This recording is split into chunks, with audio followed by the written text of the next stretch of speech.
Ganda. Android pa. Ayan.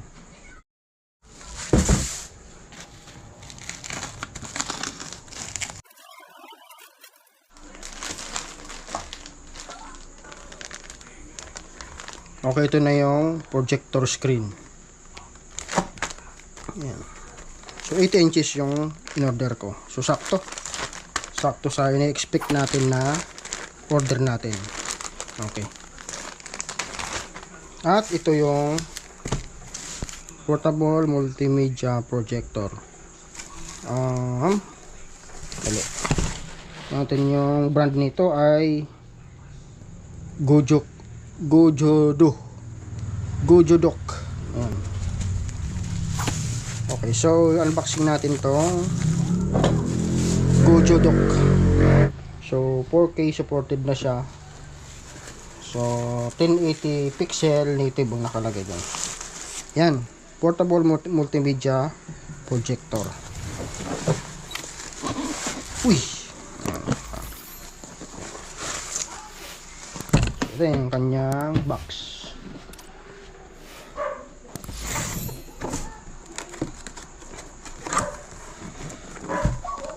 Okay. Tingnan natin kung kumpleto yung ini-expect natin na mga kasama niya. Ayun. So ito yung palob sa kanya, isang box, may remote,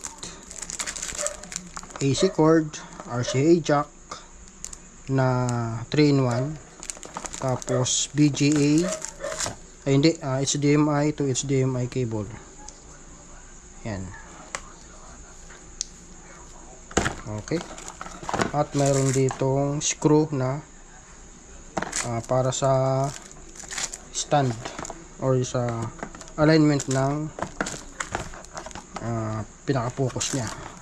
Okay, so ito yung laman niya sa karton na to. At ito na yung pinaka-unit. Ano ba? Ito na lang. Oy!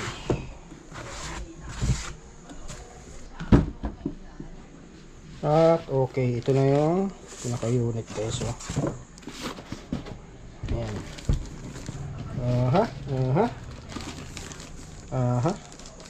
So, bumili ako nito guys kasi nasira na yung aking projector na luma. Ang bulb niya pa ay halogen. Ayun. So, yung lumang modelo. So, ito upgrade na tayo ng konti. So ano na siya, ayon sa specs niya ay Android na to. Ayun.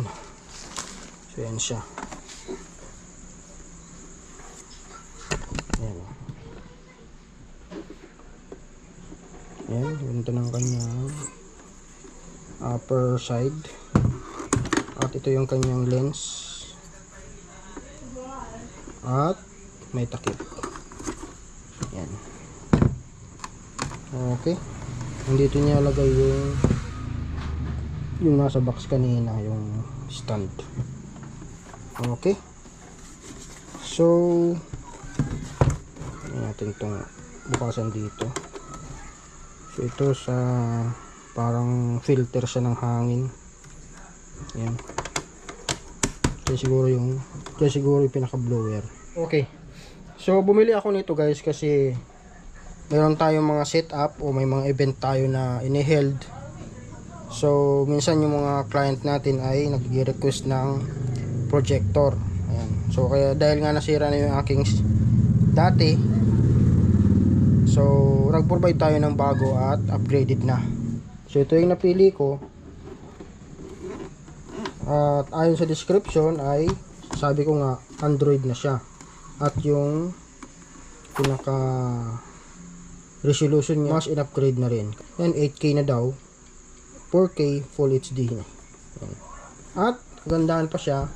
Android guys. Ayan. Android na siya. Gojodok. 15,500 lumen. Magagamit natin to sa bahay, indoor or outdoor. So pwede mo siyang gamitin as a monitor. Pwede mo rin siyang gamitin as a TV yan ang ginagamit din doon sa mga sa opisina, sa church, yan lalong-lalo na gamit yan. Yung mga nagtitipid ng budget, yan, kung ayaw nyo bumili ng yan yung Android LED TV, so mas okay na ito na lang yung bilhin nyo, kasi bukod sa mura na, multi-purpose pa. Yan, pwede siyang gamitin sa outdoor or indoor. Try nga natin i-plug in, guys. So, plug in natin. Ay, double check nga natin, baka naman 110 volts lang to. 110 to 240 volts. Yan, 120 watts. Okay, plug in natin. Yan. So, wala ba tayong nakikitang standby or wala. Tanggalin muna natin yung pinaka-cover sa lens nya. Okay, power on. Ito yung button nya. Ayun. Yun, umiikot at umilaw na, oh. Ayun. Ayun, oh.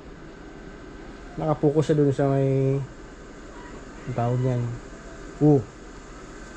Diba? Yan, YouTube, Spotify. Yan, YouTube ba siya? YouTube. Smart na nga siya. Okay, at least working. At gumagana. Ayan, oh. Focus.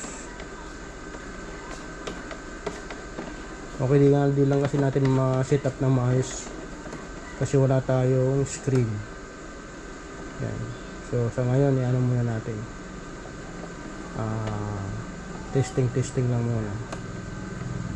At least working siya, oh. Ayan, oh. Laki. Oh, di ba ang laki? Siguro nasa 100 plus or 80 to 100 inches na yan, ganyan. Malaki. Ang linaw, oh. Maganda pag may projector screen tayo na nilatag sana. So yun, mag-testing natin tong kasama niya. Okay, so success yung ating in-expect na unit. Ayan, oh. Ang ganda. Linaw. Oh, di ba? Working siya. So shout out sa seller at salamat sa unit at working. So sana tumagal to. Yan. Ayan, so sa mga gustong mag-order at gustong matry itong Gojo Dock na ito, so yung link na ilalagay ko na lang sa baba, guys, yung link kung saan ko siya in order. Ayan.